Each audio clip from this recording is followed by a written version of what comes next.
Wiki ರಹಸ್ಯ ವಿಶೇಷ ಕಾರ್ಯಕ್ರಮಕ್ಕೆ ಮತ್ತೊಮ್ಮೆ ಸ್ವಾಗತ. ಈಗ ನಮ್ಮ ಜೊತೆ ಜಿ ಹರೀಶ್ ಇದ್ದಾರೆ, ವಿಕಿಪೀಡಿಯಾ ನಿರ್ವಾಹಕರು. ಸರ್, ನಿಮ್ಮ ಕೆಲಸ ಏನಿರುತ್ತೆ ಇದರಲ್ಲಿ? ನಾನು ಒಬ್ಬ ಸಂಪಾದಕ. ನನಗೆ ಅಂತ ಏನು ಸ್ಪೆಷಲ್ ರೈಟ್ಸ್ ಕೆಲವುದು ಇರುತ್ತೆ, ಬಿಟ್ಟರೆ ಅದು ಬಿಟ್ಟು ನಾನೊಬ್ಬ ವಿಶೇಷ ವ್ಯಕ್ತಿ ಅಂತ ಏನೂ ಇಲ್ಲ. ವಿಕಿಪೀಡಿಯಾದಲ್ಲಿ ಬೇರೆ ಎಲ್ಲರೂ ಹೇಗೆ ಸಂಪಾದನೆ ಮಾಡ್ತಾರೋ ಅದೇ ಥರ ನಾನು ಕೂಡ ಸಂಪಾದನೆ ಮಾಡ್ತೀನಿ. ಉದಾಹರಣೆಗೆ, ನೀವು ಆಗಲೇ ಕೇಳಿದರೆ ನನ್ನ ಮಾಹಿತಿ ಹೇಗೆ ಸೇರಿಸ್ಬೋದು ಅಂತ.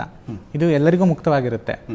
ಉದಾಹರಣೆಗೆ, ನಿಮಗೆ ಏನೋ ಒಂದು ಇವ್ರು ಹೇಳಿದಾಗ ಕರಿಘಟ್ಟದ ಬಗ್ಗೆ ನಿಮಗೆ ಮಾಹಿತಿ ಗೊತ್ತಿದ್ದರೆ ಅದನ್ನು ಸೇರಿಸ್ತೀರಾ, ಅಥವಾ ಇನ್ನೊಬ್ಬರು ಯಾರು ಅದ್ರ ಬಗ್ಗೆ ಇನ್ನೂ ಹೆಚ್ಚಿನ ಮಾಹಿತಿ ಇದ್ದರೆ ಸೇರಿಸ್ತಾರೆ. ಹಾಗೆ ಅದು ಗ್ರೋ ಆಗ್ತಾ ಹೋಗುತ್ತೆ ಆ ಆರ್ಟಿಕಲ್. ಹೀಗಾದಾಗ ಯಾವುದೋ ಒಂದು ಹಂತದಲ್ಲಿ ಅದರೊಳಗಿರೋದು ಕೆಲವು ಸಲ ಏನಾಗುತ್ತೆ ಅಂದರೆ ತಪ್ಪು ಮಾಹಿತಿ ಇರ್ಬೋದು, ಅದು ತಪ್ಪು ರೀತಿಯಲ್ಲಿ ಅವ್ರು ಸೇರಿಸಿರ್ಬೋದು.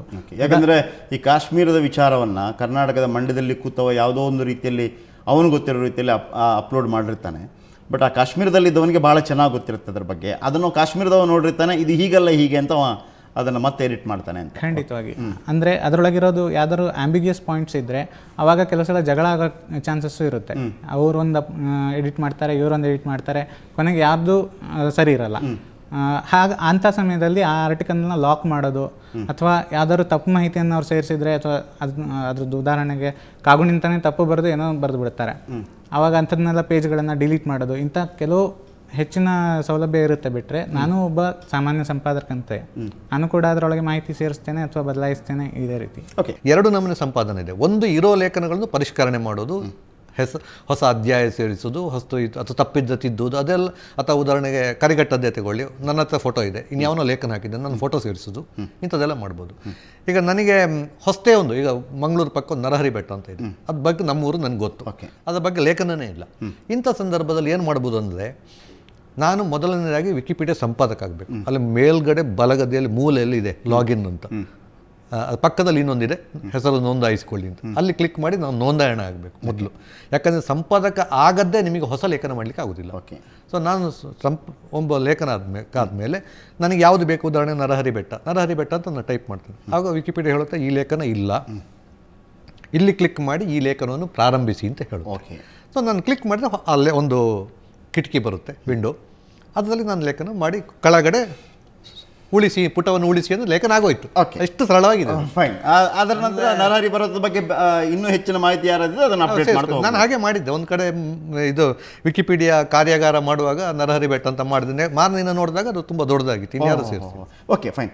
ಇನ್ನೂ ಕೆಲವರಿಗಿರುವಂಥ ಕುತೂಹಲಗಳೇನು ಅಂತಂದರೆ, ಸಂಪಾದಕರು ಅಂದ ತಕ್ಷಣ, ಅಥವಾ ಒಂದು ಲೇಖನ ನಾವು ಬರೆದ್ವಿ ಅಂತ ಹೇಳಿದ ತಕ್ಷಣ, ಅಥವಾ ಒಂದು ಪತ್ರಿಕೆಗೆ ಬರೀತೇವೆ, ಅಥವಾ ಇನ್ಯಾವುದೋ ಒಂದು ವಿಚಾರಕ್ಕೆ ಬಂದು ನಾವು ಚರ್ಚೆಗಳಲ್ಲಿ ಭಾಗವಹಿಸ್ತೇವೆ. ಸಮ್ಟೈಮ್ಸ್ ಬೇರೆ ಬೇರೆ ಕಾರಣಗಳಿರುತ್ತೆ ಅದಕ್ಕೆ. ಅವರಿಗೆ ಅದಕ್ಕೆ ಧನರೂಪದಲ್ಲಿ ಸಹಾಯ ಸಿಗೋದು ಅಂತಿರುತ್ತೆ. ಈಗ ಇದು ನಾವು ಹೇಳ್ತಾ ಇರೋದು ವಿಕಿಪೀಡಿಯಾ ಅಂತ ಹೇಳುವಾಗ ಬಹಳ ದೊಡ್ಡ ಇಡೀ ಜಗಜ್ಜಾಹೀರಾಗಿರುವಂಥದ್ದು ವಿಕಿಪೀಡಿಯಾ. ಅದರಲ್ಲೂ ಅವರು ಸಂಪಾದಕ ಆಗೋದು ಅಂದರೆ ಸಾವಿರಾರು ಮಂದಿ ಇರ್ತಾರೆ.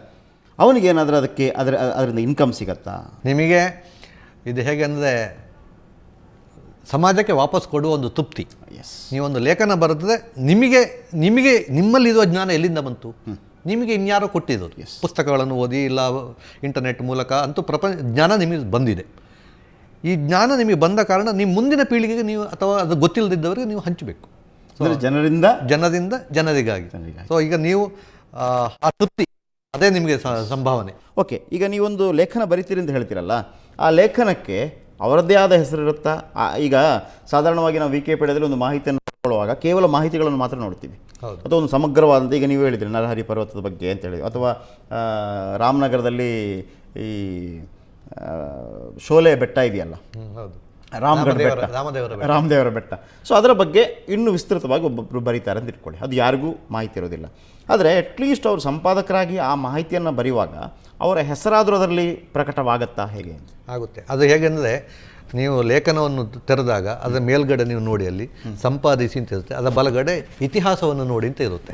ನೀವು ವಿಕಿಪೀಡಿಯಾ ನೋಡಿದಾಗ ಗೊತ್ತಾಗುತ್ತೆ. ಆ ಇತಿಹಾಸವನ್ನು ನೋಡಿ ಅಂತ ಹೇಳುವಲ್ಲಿ ಕ್ಲಿಕ್ ಮಾಡಿದರೆ ಆ ಲೇಖನ ಪ್ರಥಮವಾಗಿ ಯಾರು ಮಾಡಿದ್ದು, ಅದನ್ನು ಎಷ್ಟು ಜನ ಬದಲಾವಣೆ ಮಾಡಿದ್ದಾರೆ, ಯಾವ ಬದಲಾವಣೆ ಯಾರ್ಯಾರು ಮಾಡಿದ್ದಾರೆ, ಎಲ್ಲ ವಿವರ ಸಿಗುತ್ತೆ. ಅದರಿಂದ ನಿಮಗೆ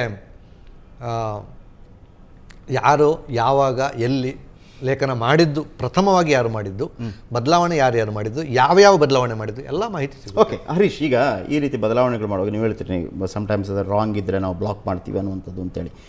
ಈಗ ಯಾರೋ ಒಂದು ರಾಂಗ್ ಅಪ್ಲೋಡ್ ಮಾಡಿದ್ರು ಅಂತ ಇಟ್ಕೊಳ್ಳಿ, ರಾಂಗ್ ಆಗಿ ಎಡಿಟ್ ಮಾಡಿದ್ರು ಅಂತ ಇಟ್ಕೊಳ್ಳಿ, ನಿಮಗೆ ಎಷ್ಟು ಹೊತ್ತಿನಲ್ಲಿ ಅದು ಗೊತ್ತಾಗುತ್ತೆ, ಎಷ್ಟು ಬೇಗ ಗೊತ್ತಾಗುತ್ತೆ, ಅಥವಾ ನಿಮಗೂ ಕೂಡ ಬಾಕಿದ್ದವರು ಅದರ ಬಗ್ಗೆ ಮಾಹಿತಿ ಕೊಟ್ಟೇ ಗೊತ್ತಾಗಬೇಕಾ, ನಿಮ್ಗದು ಹೇಗೆ ಗೊತ್ತಾಗುತ್ತೆ ಅದು? ಪ್ರಮುಖವಾಗಿ ಗೊತ್ತಾಗೋದು ಅಂದರೆ ನಾವು ಅಲ್ಲಿ ವಿಕಿಪೀಡಿಯಾದಲ್ಲಿ ಲೆಫ್ಟ್ ಸೈಡಿಗೆ ಹೋದರೆ ನೀವು ನೋಡ್ಬೋದು ಯಾವ್ಯಾವ ಆರ್ಟಿಕಲ್ ಎಡಿಟ್ ಆಗ್ತಾ ಇದೆ, ಈಗ ರೀಸೆಂಟಾಗಿ ಯಾವ್ದು ಎಡಿಟ್ ಆಗಿದೆ, ಅದೆಲ್ಲ ಮಾಹಿತಿ ನಿಮಗೆ ಸಿಗುತ್ತೆ. ಅದನ್ನು ನೋಡಿದಾಗ ತಕ್ಷಣ ಅವ್ರು ಏನು ಚೇಂಜ್ ಮಾಡಿದ್ದಾರೆ ಅಂತ ನೋಡಿದರೆ ನಿಮಗೆ ಅದರೊಳಗೆ ಆ ಮಾಹಿತಿ ಸರಿ ಇದೆ ಇಲ್ಲ, ಕೆಲವು ಮಾಹಿತಿ ಅವರು ಸೇರಿಸಿರ್ತಾರೆ, ಇನ್ನು ಕೆಲವು ಮಾಹಿತಿ ತಿದ್ದಿರ್ತಾರೆ. ಅದನ್ನು ನೋಡಿದಾಗ ನಿಮಗೆ ಅದು ಹೆಚ್ಚಾಗಿ ಹೇಗಿರುತ್ತೆ ಅಂದರೆ ಇತ್ತೀಚೆಗೆ ಬಂದ ಸುದ್ದಿ ಆಗಿದ್ದರೆ ಅದು ಸರಿಯೋ ತಪ್ಪು ಅಂತ ನಿಮಗೆ ತಕ್ಷಣ ಗೊತ್ತಾಗ್ಬಿಡುತ್ತೆ. ಇನ್ನು ಕೆಲವು ಸಲ ಆ ಮಾಹಿತಿ ತಪ್ಪಾಗಿ ಹಾಗೆ ಉಳ್ಕೋಬಹುದು. ಯಾಕಂದರೆ ಬೇರೆ ಎಡಿಟರ್ಸ್ ಇರಲಿ ಅಥವಾ ಅಡ್ಮಿನ್ಸ್ ಇರಲಿ ಯಾವಾಗಲೂ ಅದನ್ನು ನೋಡ್ತಾ ಇರೋಕ್ಕಾಗಲ್ಲ. ಬಟ್ ಒಂದಂದರೆ ಕನ್ನಡ ವಿಕಿಪೀಡಿಯಾದಲ್ಲಿ ಸಂಪಾದಕರ ಸಂಖ್ಯೆ ಕಡಿಮೆ ಇದೆ. ಅದೇ ಇಂಗ್ಲೀಷ್ ವಿಕಿಪೀಡಿಯಾದಲ್ಲಿ ನೋಡಿದರೆ ನೀವೇನಾದರೂ ಒಂದು ತಪ್ಪು ಎಡಿಟ್ ಮಾಡಿದರೆ ಅದು 1 ನಿಮಿಷದೊಳಗೆ ಕರೆಕ್ಟ್ ಆಗಿರುತ್ತೆ. ಯಾಕಂದರೆ ಅಷ್ಟು ಅಕ್ಯುರಸಿ ಇದೆ ಅದು. ಆಮೇಲೆ ಇನ್ನೊಂದು ವಿಶೇಷ ಅಂದರೆ ನಿಮಗೆ ಬ್ರಿಟಾನಿಯಾ ಎನ್ಸೈಕ್ಲೋಪೀಡಿಯಾ ಬಗ್ಗೆ ಗೊತ್ತಿರ್ಬೋದು. ಅವರೀಗ ರೀಸೆಂಟಾಗಿ ಬುಕ್ ಪಬ್ಲಿಷ್ ಮಾಡೋದು ಸ್ಟಾಪ್ ಮಾಡಿದ್ದಾರೆ. ಗೊತ್ತಾಯ್ತು. ಅದನ್ನು ಮತ್ತು ವಿಕಿಪೀಡಿಯಾನ ಕಂಪೇರ್ ಮಾಡಿದ್ರು ಈಗ ಒಂದು 3-4 ವರ್ಷದ ಹಿಂದೆ. ಅದು ಹೇಗಿದೆ, ಇದು ಹೇಗಿದೆ, ಅದರ ಅಕ್ಯುರಸಿ ಹೇಗಿದೆ, ಇದರ ಅಕ್ಯುರಸಿ ಹೇಗಿದೆ, ಅದನ್ನೆಲ್ಲ ಕಂಪೇರ್ ಮಾಡಿದರು ಒಂದು ಸರ್ವೆ ಮಾಡಿ. ಅದರೊಳಗೆ ಗೊತ್ತಾದ ವಿಷಯ ಏನಂದರೆ ಬ್ರಿಟಾನಿಯಾ ಎನ್ಸೈಕ್ಲೋಪೀಡಿಯಾದಲ್ಲಿ ಎಷ್ಟು ಮಾಹಿತಿ ಇದೆಯೋ, ಎಷ್ಟು ಅಕ್ಯುರಸಿ ಇದೆಯೋ ಅಷ್ಟೇ ಅಕ್ಯುರಸಿ ಇಂಗ್ಲೀಷ್ ವಿಕಿಪೀಡಿಯಾದಲ್ಲಿ ಕೂಡ ಇದೆ ಅಂತ.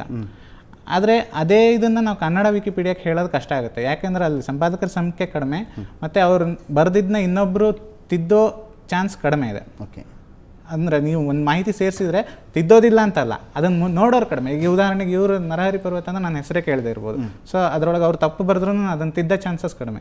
ಅದೇ ಅವರು ಊರಿನವ್ರು ಇನ್ನೊಬ್ರು ಯಾರೋ ನೋಡಿದ್ರು ಅಂದರೆ ಗೊತ್ತಾಗುತ್ತೆ ಅವ್ರಿಗೆ, ಇವರೇನೋ ತಪ್ಪು ಬರೆದಿದ್ದಾರೆ. ಸಕ್ರಿಯತೆ ಎಷ್ಟು ಜಾಸ್ತಿ ಆಗ್ತಾ ಹೋಗುತ್ತೋ ಖಂಡಿತ ಅಷ್ಟು ಅದರ ಬಗ್ಗೆ ಆಸಕ್ತಿಗಳು ಅಥವಾ ಅದರ ಬಗ್ಗೆ ವಿಕಿಪೀಡಿಯಾ ಸ್ವಲ್ಪ ಹಿಂದೆನೇ ಇದೆ. ಓಕೆ ಸರ್, ಈಗ ಒಟ್ಟು ಕನ್ನಡದಲ್ಲಿ ಈಗ ವರ್ಲ್ಡ್ ವೈಡ್ ಎಷ್ಟು ಲೇಖನ ಇರ್ಬೋದು ವಿಕಿಪೀಡಿಯಾದಲ್ಲಿ? ಒಟ್ಟು ಪ್ರಪಂಚದ ಮಟ್ಟಿಗೆ ಹೋದರೆ 2,60,00,000 ಲೇಖನ ಇದೆ. ಇಂಗ್ಲೀಷಲ್ಲಿ 42 ಲಕ್ಷ ಇದೆ. ಭಾರತೀಯ ಭಾಷೆಗಳಿಗೆ ಬಂದರೆ ಹಿಂದಿ 97,000, ತಮಿಳು ತೆಲುಗು 52,000, ಮಲಯಾಳ ಬೆಂಗಾಳ 25-30,000, ಕನ್ನಡ ಮಾತ್ರ 14,000 ಚಿಲ್ಲರೆ. ಕನ್ನಡ 14,000 ಚಿಲ್ಲರೆ. ಕನ್ನಡಕ್ಕಿಂತ ಕಡಿಮೆ ಇದೆ ಪಂಜಾಬಿ, ಒರಿಯಾ. ನಾವು ಎರಡು ಸಬ್ಜೆಕ್ಟ್ಗಳನ್ನು ತಗೊಳ್ಳುವ, ಒಂದು ವರ್ಲ್ಡ್ ವೈಡ್ ಆಗಿರುವಂಥದ್ದು, ಇನ್ನೊಂದು ಕನ್ನಡದ್ದು ಇರುವಂಥದ್ದು ಅಂತ. ವಿಕಿಪೀಡಿಯಾವನ್ನು ಒಂದು ದಿವಸಕ್ಕೆ ಎಷ್ಟು ಜನ ಆ ತಾಣಕ್ಕೆ ಬರ್ತಾರೆ ಅಂತ, ಅಂದರೆ ಎಷ್ಟು ಜನ ನೋಡ್ತಾರೆ ಅದನ್ನು? ಸುಮಾರು 3 ಕೋಟಿ ಚಿಲ್ಲರೆ. 3 ಕೋಟಿ ಜನ ಪ್ರತಿ ದಿವಸ. ನೀವು ಗೂಗಲ್ನಲ್ಲಿ ಹೋಗಿ ಯಾವುದೇ ವಿಷಯದ ಬಗ್ಗೆ ನೀವು ಹುಡುಕಿದೆ ಸರ್ಚ್ ಅಂತ ಕೊಟ್ಟರೆ ಮೊದಲನೇ ಹಿಟ್ ಬರೋದೇ, ಮೊದಲನೇ ಫಲಿತಾಂಶ ರಿಸಲ್ಟ್ ಬರೋದೇ ವಿಕಿಪೀಡಿಯಾದು. ಸರ್, ಕನ್ನಡದಲ್ಲಿ ಎಷ್ಟು ಲೇಖನ ಇದೆ ಸರ್? 14,500 ಚಿಲ್ಲರೆ. ಕನ್ನಡದಲ್ಲಿ 14,500 ಚಿಲ್ಲರೆ. ಇಡೀ ಭಾರತದಲ್ಲಿ ಭಾರತೀಯ ಭಾಷೆಗೆ ಸಂಬಂಧಪಟ್ಟ ಹಾಗೆ ಎಷ್ಟು ಸಂಪಾದಕರಿದ್ದಾರೆ?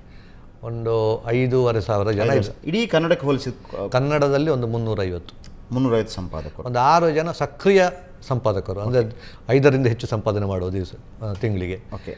ಮತ್ತು ಒಂದು 25 ಜನ ಅಂದರೆ 6 ಜನ ಅತಿ ಸಕ್ರಿಯ, ಒಂದು 25 ಜನ ಸಕ್ರಿಯ, ಒಟ್ಟು 350 ಜನ ಸಂಪಾದಕರು ಕನ್ನಡದಲ್ಲಿ. 6 ಕೋಟಿ ಚಿಲ್ಲರೆ ಕನ್ನಡಿಗರಲ್ಲಿ ವಿಕಿಪೀಡಿಯಾ ಸಂಪಾದನೆ ಮಾಡುವವರು ಕೇವಲ 350. ಸಕ್ರಿಯರಾಗಿರೋರು ಅಂದರೆ ಸಕ್ರಿಯರಾಗಿರೋರು 25. ಅಲ್ಲ, ಸಂಪಾದಕರು ಅದು ಓಕೆ, ಅವರು ಅದನ್ನು ಅಪ್ಡೇಟ್ ಮಾಡ್ತಿರ್ತಾರೆ. ನೋಡುವವರು ತುಂಬ ಜನ ಇದೆ, 9 ಲಕ್ಷ ಜನ ಏನೋ ನೋಡ್ತಿದ್ದಾರೆ ತಿಂಗಳಿಗೆ 9 ಲಕ್ಷ ಜನ. ಸೊ ನಮ್ಮ ಭಾಳ ಉದ್ದೇಶ, ನಮ್ಮ ಮುಖ್ಯ ಎಜೆಂಡಾ ಏನು ಅಂತಂದರೆ, ಕನ್ನಡಿಗರು ತುಂಬ ಅಂದರೆ ನಮಗೇನೆ ಸಾಕಷ್ಟು ಹೆಚ್ಚು ಜ್ಞಾನಪೀಠ ಪ್ರಶಸ್ತಿ ಬಂದಿದ್ದು ಕೇವಲ ಅಂಥವ್ರು ಅಂತ ಮಾತ್ರ ಅಲ್ಲ, ಪ್ರತಿ ಮನೆಗಳಲ್ಲೂ ಕೂಡ ಇಂಥ ಮಾಹಿತಿಯ ಕಣಜಗಳಿದ್ದೇ ಇರುತ್ತೆ. ಆದರೆ ಎಲ್ಲೋ ಒಂದು ಕಡೆ ಅದು ವಿಕಿಪೀಡಿಯಾಗೆ ಅಪ್ಲೋಡ್ ಆಗಿ ಅದು ದೇಶಾದ್ಯಂತ ವಿಶ್ವಾದ್ಯಂತ ಪಸರಿಸುವಂಥದ್ದಕ್ಕೆ ಎಲ್ಲೋ ಒಂದು ತೊಡಕಾಗ್ತಿದೆ ಅಂತ ನನಗೆ ಅನಿಸ್ತಾ ಇದೆ. ಬಹುಶಃ ಇಂಥ ಮಾಹಿತಿಗಳನ್ನು ಕೊಡೋ ಮುಖಾಂತರ ಅವರಲ್ಲಿ ಹೆಚ್ಚು ಜಾಗೃತಿ ಉಂಟಾಗ್ಬೋದು, ಹೆಚ್ಚೆಚ್ಚು ಜನಗಳು ವಿಕಿಪೀಡಿಯಾದ ಸನಿಹಕ್ಕೆ ಬರ್ಬೋದು, ಅವರ ಮಾಹಿತಿಗಳನ್ನು ಹೆಚ್ಚೆಚ್ಚು ಅವರು ಕಲೆ ಹಾಕ್ಬೋದು, ಹೆಚ್ಚೆಚ್ಚು ಮಾಹಿತಿಗಳು ಎಲ್ರಿಗೂ ಸಿಗುವಂತಾಗ್ಬೋದು. ಜೊತೆಗೆ ಬೇರೆ ಬೇರೆ ಭಾಷೆಗಳಲ್ಲಿ ನಾವು ನೆಕ್ಸ್ಟ್ ಈ ಇರುವರು ಅತಿಥಿಗಳ ಹತ್ರ ಕೇಳೋಣ. ಬೇರೆ ಬೇರೆ ಭಾಷೆಗಳಿರ್ಬೋದು, ಇನ್ನೂ ಕೆಲವು ಭಾಷೆಗಳಲ್ಲಿ ಒಂದು ವೇಳೆ ಕೊಂಕಣಿ ಭಾಷೆಯಲ್ಲಿರ್ಬೋದು ಅಥವಾ ತುಳು ಭಾಷೆಯಲ್ಲಿರ್ಬೋದು, ಅವ್ರಿಗೇನೋ ಒಂದು ಮಾಹಿತಿಗಳನ್ನು ಅಪ್ಲೋಡ್ ಮಾಡಬೇಕು ಅಂತಿರುತ್ತೆ. ಅದು ಕೂಡ ಸಾಧ್ಯನಾ? ಅಥವಾ ಕರ್ನಾಟಕದಲ್ಲೂ ಕೂಡ ಬೇರೆ ಬೇರೆ ಭಾಷೆ ಮಾತನಾಡುವಂಥ ಜನಗಳಿರ್ತಾರೆ, ಅದು ಕೂಡ ಅಪ್ಲೋಡ್ ಮಾಡೋದಕ್ಕೆ ಸಾಧ್ಯನಾ?